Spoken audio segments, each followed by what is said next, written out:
Stallion, we wrote a book. Can you believe that? We wrote a book. I'm laughing because we wrote a book infers the fact that it's past tense. But everybody that has heard our show knows that that is not possibly the case. Like, we don't have a physical artifact that says there's the book that we quote unquote wrote, but it's coming soon, right? We have a manuscript, we have an edited manuscript, and we have an edited manuscript. And if we would have only used ChatGPT, we would have had a book, and we would have had 2.5 years of our life back.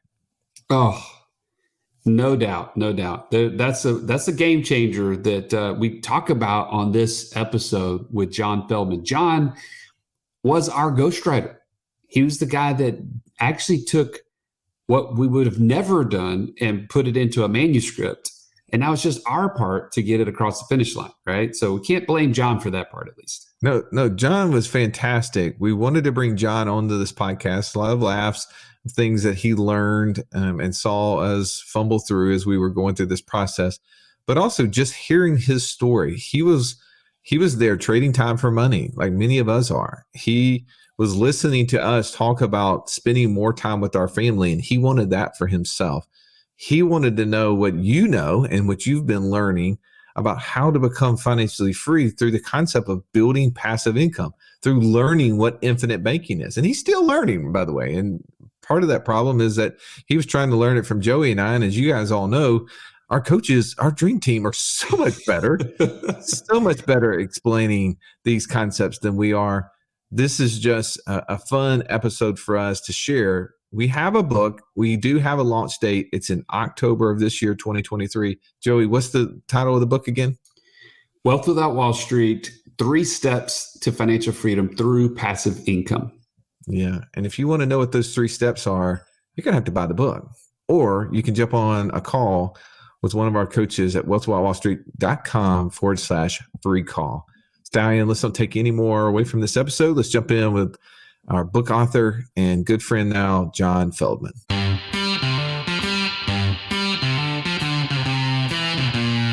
Welcome to the Wealth Without Wall Street podcast, your guide to understanding how to get out of the Wall Street rat race and start your own mailbox money lifestyle. Now, don't let these handsome Southern draws fool you.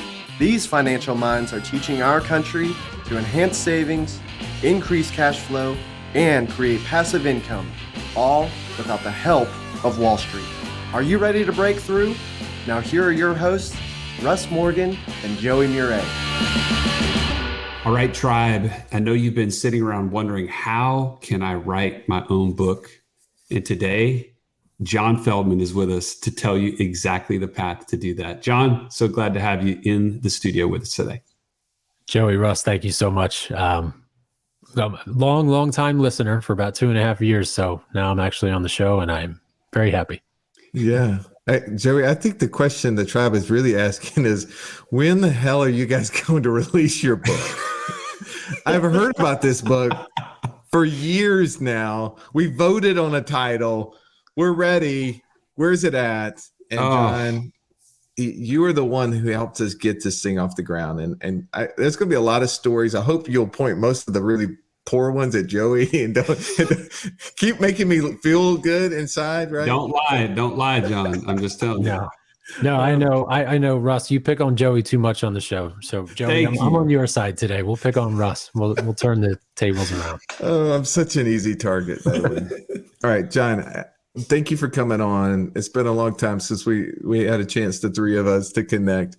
And I really want to dig into all of the stuff that's happened. But first, if it's okay, before we met, right, you were working as a self-contractor, helping multiple different companies with fledgling potential authors like ourselves. Talk a little bit about your background and also kind of what was your mindset around money, right? Because obviously before we met, it was potentially different. I'm interested to hear and let everybody else hear as well.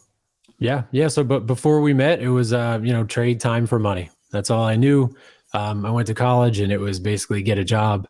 You put in those hours, you get an hourly wage, and that's how you make your living. Invest into a 401k if you want to do anything passive. that's basically your only option. So that was the option that I took. And I was a freelancer because, as one of your former guests, I can't remember the name, but unemployable and entrepreneurial, they mean the same thing. I heard that on the show, and I love it. And I say that to people all the time. It stuck with me, but that was me. I was unemployable, but I was still a hard worker. I knew, there were things that I could do. So I started freelancing for other companies, but again, trading time for money, making decent money, but not really doing anything with it because I didn't know the idea of making money work for you instead of working for money. And then when the two of you came into my inbox, I was very excited. The first call, some of the first early conversations that we had, Nelson Nash's book, IBC, my eyes, I was like a deer in headlights because the two of you were talking about concepts that you've known and that you've discovered and that you've been helping people with. But to me, they were brand new. And it just, working with you and the conversations that we had really opened my eyes, made me realize that you don't need to trade time for money. And there were many different things since then that I've begun to implement. I'm still basically on the first tee box. There's a lot to go, but I had a completely different mindset, all because I was able to speak to the two of you. Well, let's break that down for somebody who maybe listened to this episode for the very first time, and maybe they haven't heard all the previous episodes of how we are becoming financially free by building passive income that exceeds our monthly expenses. How the biggest obstacle keeping us from being financially free is having lack of access to cash. And the book, Becoming Your Own Banker, that you mentioned before, was super instrumental in our life, right? As someone who helps people write books and as a book author yourself, it's so important how sometimes there's these different books and people maybe we've never even met before who change the course, the direction of our lives and the generations that follow. Dig a little bit into that for us. Like, what were some of those authors before ever meeting us that had shaped the way that you thought about money? And then I would love for you to unpack, just as you were sitting there listening to the two of us knuckleheads, like going, man, for the love, could you talk any faster? What were some of those moments? Like, what were those things that both challenged you and challenged what you thought to be true? And then what did you do? Like, how did you start to realize, well, these are actually accurate information. This is accurate. It conflicts with everything I've learned before. Yeah. So going back, I mean, I've been lucky enough when I started ghostwriting for people to work. My career as a ghostwriter is that I'm always the dumbest person in the room. I'm always the dumbest person on the conversation because I speak with people who are established and smarter than me. And every conversation that I have is just like an aha moment, like, wow. So one of the first conversations that I had was actually with a business partner of Sam Zell. And I remember him showing up to his house in Orlando in my car that I was so afraid was going to leak oil in his driveway. Luckily it didn't. I checked when I left, but I sat in his kitchen table, beautiful, huge house right on a lake. And I just thought, like, wow, this guy, he must've done something crazy to get where he is. And he basically told me that there's nothing special about making money. There's nothing special about money. He said, every business can run the exact same way and be successful. And that just opened my eyes because he basically, I put on my pants one leg at a time, just like you. And that made me realize that there's not this disconnect between like the haves and the have-nots, basically. So that really opened my eyes. And the more that I was able to work with people, and then again, coming in to meet the two of you was, and the concepts that you teach made me realize that you don't have to have $100,000 saved in the bank to get started in real estate, for example. You have investors, you have options. There are so many different paths. And anyone that's listened to even one of your shows knows that there are so many different angles that you can take to get into, either short-term, long-term, any of the concepts that you discuss. But again, just the idea that you have to have like your own money in your pocket it kind of vanished once I was able to start speaking with people. Nor do you need much of an IQ, right? I mean, after you met Russ, you're like, this is easy stuff. See, we're picking on Russ already. I had to do it. So talk to us about maybe some of the the critical things that came about in our process that you were like, okay, this was impactful. This was impactful. Were there anything like that you could point to that? What were you going to say, Russ? Well, this is actually a really good thing for those who've been like, where the heck's the book? Basically, John, we can do the Audible version of the book right now. We're just getting it to them. Okay, but go ahead. So I won't give away everything, even though, for your community members, I'm sure they know most things, but just the simplicity of what the two of you teach. Obviously you kind of wooed me a little bit at the beginning because you sent me Cash Flow 101 when we first started working together. Not that my kids were happy about that, but I was very excited. But just the simplicity, passive income greater than monthly expenses. That's all you needed to tell me, and put it down in some sort of visual way to just be like, wow, it's really easy. And again, going back to, you don't need to trade time for money. Passive income greater than monthly expenses. It's really easy. And then just finding your way to get in the door. So again, I'm only on the first tee box. There are so many different things that I need to do to follow your strategies, but I know I now have a pathway, right? I'm not afraid to go in those directions, to pursue those options, because I know that, again, you don't need, my mindset before is that you needed the capital yourself. You don't. So it just gave you confidence and more clarity, would you say? Yeah, absolutely. And then to go and to see the people joining your community and like seeing the community members that are posting the success they're having, the people, everyone that comes on your show, the guests on your show, the roundtables, everyone's just talking about plans that they're implementing, that they're putting together. And nothing is some kind of crazy strategy where you've got to go out and raise, $1 million to get started on some crazy company. It's all stuff the average everyday person can do. Specifically though, digging this into you, like, how did this play into where you were, right? You talked about that you were unemployable, right? As entrepreneurial. But how did this play into your life outside of that, right? You knew you kind of didn't want to work for someone else, but deeper than that, right? I mean, I remember us having a conversation and just trying to explain a point. And I was saying, there's a time where your daughter's not going to want to do the same things with you. Talk a little bit about that.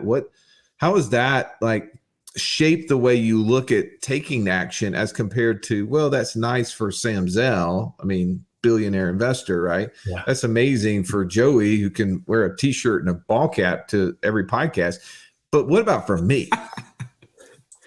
Yeah. So it goes back to that passive income. They like time. I don't want to trade my time for money. So Russ, you said my daughter at the time was 11 and my son was 5. And you're like, they're both at these different points where it's like, they want to spend time with you, but I was always working because, again, time for money. If we wanted to go on vacations or, buy a better car or get a bigger house one day, I needed to put in more time. And that was taking away time from my family. Of course, my daughter's 13 now. She doesn't care where I am. But at 11, she still wanted to kind of be around me. So I really kind of pivoted my whole career process into more of automation, passive strategies, even with my business. So now I've instead of being a freelancer, I now have a business that is all about helping people to become authors, right? Turning aspiring authors into published authors so that they can help. The way that the two of you are writing a book, you're helping people. And I want, everyone has a book idea in them, but it's not just specifically me ghostwriting for people, because that's limiting. And that's a constraint on my time. So I've created like online courses that are helpful, and then these guided author programs that are, for me, they're a fraction of the time that I would spend, but I'm still able to help people in the same manner. So I'm able to help at scale without sacrificing time that I'm spending with my kids and my family.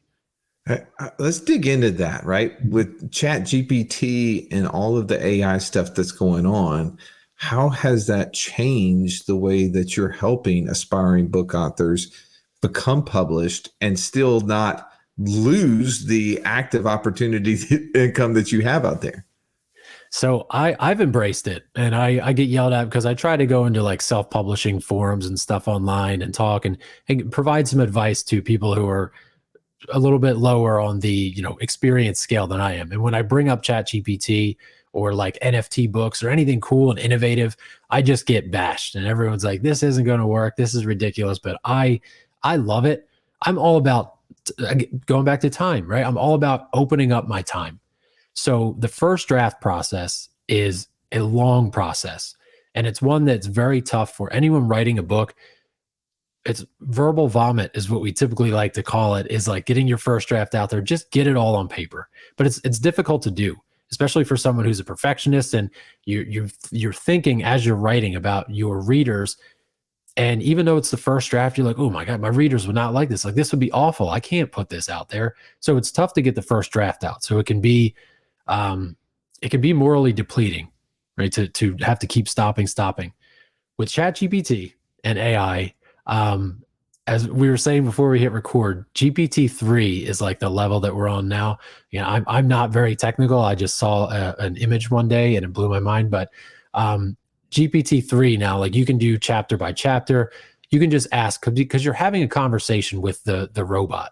It's not like Google where you put it in and it just spits back some answers. Like, you have a conversation leading up to, hey, Mr. Robot, I'm writing a book on the idea that passive income greater than monthly expenses is the most important financial piece of advice you can learn. Do you understand? And it's like, yeah, I understand. What do you need now? Can you draft an outline for, so there's a process there. But then it can spit out a first draft for you in a matter of seconds, right? And then the GPT-4 that's coming, I don't know when it's coming, but it has so many more data points that it can, what I heard was it can write a 60,000 word book in 1 second. So as a writer, if I don't embrace that, then I don't have a house soon, and my family will really not want to see me. So I've embraced it. I love it. I think it opens up so much more of your time. Obviously, the editing process has to be done, human by human eyes, but it just, if you can take the bulk out of the whole entire process, the most belaboring part out of the process, I think it's amazing.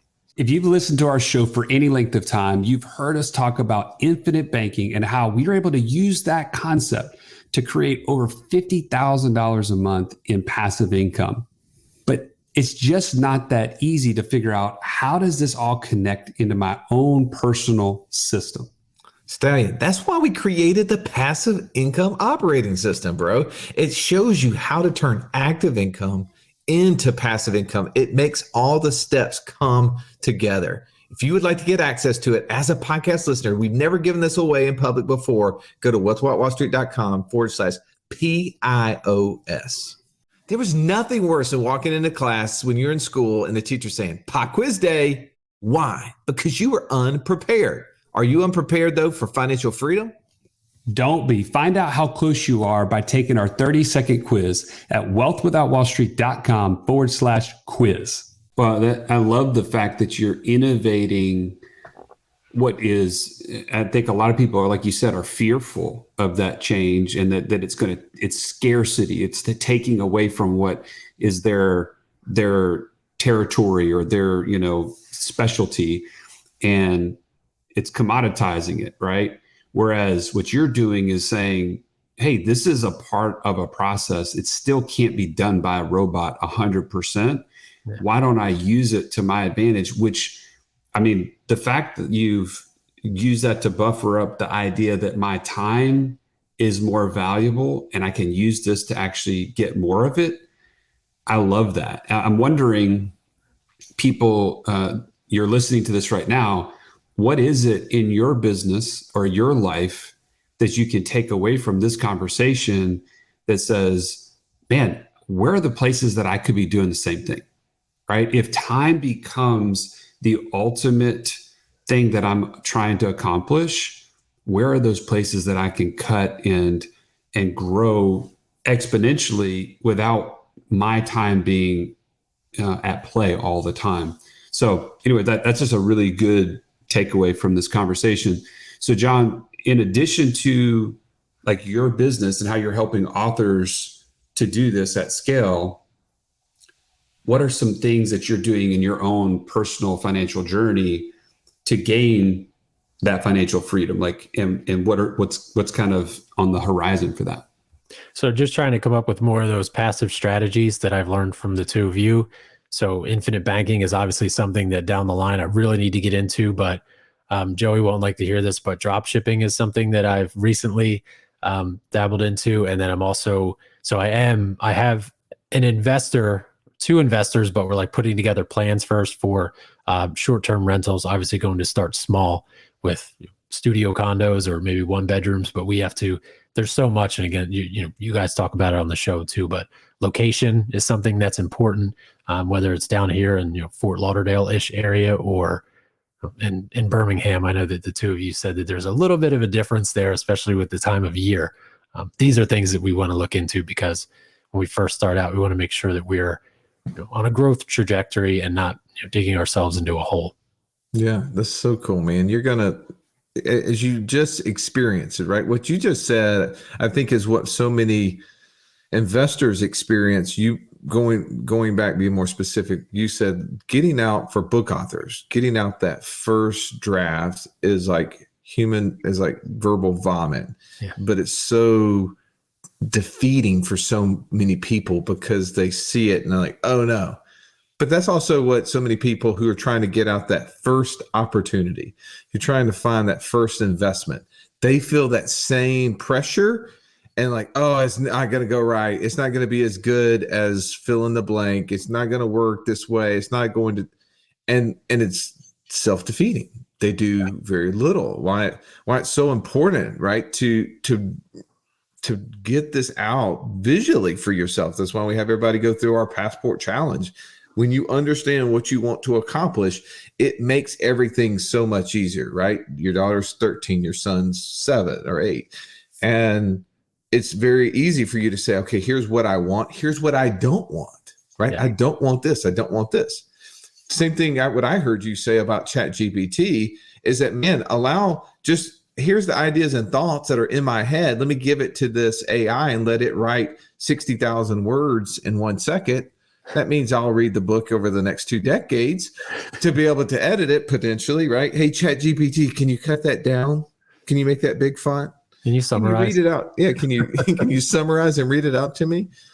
But the thing about that is that now our brains can read it, and we typically are critical creatures, right? We look at something that someone else is doing and we critique, whether it's good or bad, right? Like, oh, I can't believe so-and-so is doing that, right? Well, you read that on the book, you can probably see that as well. You see it as saying, oh, well, I wouldn't say it that way. Not to mention it's not really humanized. I haven't added the story elements into it that make it where it connects the dots. And I know that you're talking about that in these forums with other book authors and freelancers and everything else. Let's talk about that. I want to connect the dots. I'm sorry, I was just summarizing what you guys were saying. For everyone riding down the road, and you already got all of that, excuse me, but for the Joeys out there, I know that you needed that to be able to have more clarity. When you were going through our process, I'm curious to hear what were some of those things that maybe you disagreed with early on, like that really challenged. You didn't verbalize it to us. You were just an amazing scribe. You're sitting there listening, giving us feedback. But behind the scenes, there was something that was like, I'm not so certain about that. But these guys are the quote unquote experts. I'll go with it. What were some of those things? To be honest, and I'm not trying to flatter you both, but when I come into something, I try not to do that just because I'm writing in your voice and it's your book. But my level of expertise was so rock bottom. It was on the floor when it comes to like financial expertise, that everything that you were saying, and because there are so many different areas in your book, like I know it's very well structured, GPS, but there were so many different things that you mentioned in the book that I really my problem was like, which one do I dabble into? So I honestly didn't think that there was anything. I didn't know enough to challenge you on your ideas because you two are so far ahead of me in my financial career that John, flattery will get you everywhere with us, by the way. Okay, But, well, let's keep going. What's the next question that I can answer? Okay, well, what was one of those things that was the hardest things for you to get your arms around, right? Even with us trying to explain it, what was one of those things you knew very little? What was the one thing that was like, okay, well, I hear them, but it's still the most complex idea for me to even get my arms around? What was one of those things? To be, it was IBC. So I remember being on one of the calls, and the two of you, Russ, I think you had to show me in like 6 different ways through visuals, and you're like, "Do you understand?" And I like shook my head no, and then you're both like, "You don't get it, do you?" So I remember being on a call like that, and I was like a little bit flustered, and you were showing me visuals, but then I think I took a step back. I went back and listened to the audio after, but it is. I mean, it seems like such a simple concept, but to me, again, even though like I had 4 years of school, I had my bachelor's degree, but I still I couldn't comprehend the fact that you were borrowing against yourself. Right? And I couldn't understand that, and like how you can accumulate that, and like and Joey, I know you had a chart too of like how long it takes for you to put money into that plan, the policy, until you can actually start to take out of it. So there's just a lot of different numbers there that to me were a little bit confusing, embarrassingly. But it's been 2 years, so I'm a little bit smarter now. But back then, it was a little bit for me to handle. But well, and here's the thing: is that Joey and I are known to complicate the simple, John. So that you're not the only one who's ever said, "I didn't understand it." And by the way, it took me 4 years to understand it. So if you're only 2 years in, man, you're already ahead of the game from that perspective. But it is when we look at infinite banking as it's where we store cash, it is a substitute for cash. It is not the investment. And I think too often, I don't know if this was your hang up, too oftentimes people are like, but can I get a better return if I took this dollar and I put it over here, right? Like, what if I put it in a mutual fund? Or what if I just skipped all of that and I just went straight to the investment that I wanted to invest in anyway, whether it was short-term rentals like you were talking about a second ago, whether it was drop shipping, which I'm going to probably tell you is a bad idea just based upon my experience with Joey. John is a much better operator than I would ever be. So he has a chance. But whatever the thing is, wouldn't it be better, right? And it is so hard for us to get our arms around that until we realize, well, that money that we invest is also going to flow back somewhere. Where is it going to flow back to? What is it going to cost us for it to sit there and lose what it could have been earning in something else? And I think that that's the connection point. And I'm pretty confident, though, that we gave you access to every course that we had. John, did you watch these courses? I did, yes. And maybe that was where the visual came in, Joey, because I think I might have pulled a screenshot from the free IBC course. But I can relate to where going back to like, so for me and like really embracing AI and ChatGPT and all sorts of automation within the book writing process, and people who are stuck in their own ways, who've learned for years or decades that like this is the way you write a book, this is the proper way to write, publish, promote. Like they kind of like come after me like, no, that's not going to work. That's not going to work. That's an innovative process is always going to be attacked. And for the two of you, I'm sure that when Wealth Without Wall Street started, like the name itself, I'm sure people were like, no, like you need Wall Street. The whole process, IBC, everything that you guys do is at the beginning was very innovative. Obviously it's starting to catch on now, but I can see the issues that I'm sure that you were having back then that I'm running into now with just trying to make a process more efficient, again, to open up more of my time and the author's time. Well, you're right. I think anytime that you have anything that is worth teaching, it's going to be under attack. It better be under attack, because that means that you're shaking up the trees a little bit and allowing people to see a new perspective that they didn't see before. I first of all, John, I'm really grateful that you were able to come and be with us today, and that we were able to work with you in this process. You're excellent to work with, super patient, and especially with all the various slang terms and lisps and things that Russ threw at you. So for other people that, and I have one more question for you, but for people that want to work with you in this process, where would you point them to and how can they contact you? Yeah, absolutely. So on the screen here, visionaryliterary.com/free book. That is the book that I wrote for the company. It's our entire process laid out in book form. So if you want the free PDF version of that, go to that website, visionaryliterary.com/free book. We are also Self-Published Success is our podcast that we run as an extension of the business. So on a weekly basis, we interview self-published authors who have had success, ask them questions about what they did, any advice they can give to the listeners. So hopefully in October, Russ and Joey, you can be on the show and give some advice on how your advice would probably be to start growing your brand about 4 or 5 years before you write your book, which could be a good advice. But so those are the two areas. Awesome. All right. So for everybody who is kind of watching your story from here, give us a picture. What is the vision of what financial freedom will look like for John Feldman and his family? So it will be the company. So Visionary Literary is something that I really am passionate about. So I've been writing since college. I started writing screenplays, novels, short stories, anything. And then once I got into ghostwriting and nonfiction books, I fell in love with it because my reading, like I read nonfiction books all the time, and working with people like you, smarter people than me, I learned so much. And when people read nonfiction books, if you help one person, just one reader, you change their life through the course of the words in your book. It's just incredible. So in the future, I hope that our company helps to produce more books that are helpful to more people. That's just something that I'm really passionate about. And my goal is to not fully automate the process, but automate it to where we can help while my time is opened up. With my opened up time, I would like to get more into some of real estate, IBC when that road hits, and I reach out to the two of you and ask you, can you explain that to me one more time so I can properly go down that path?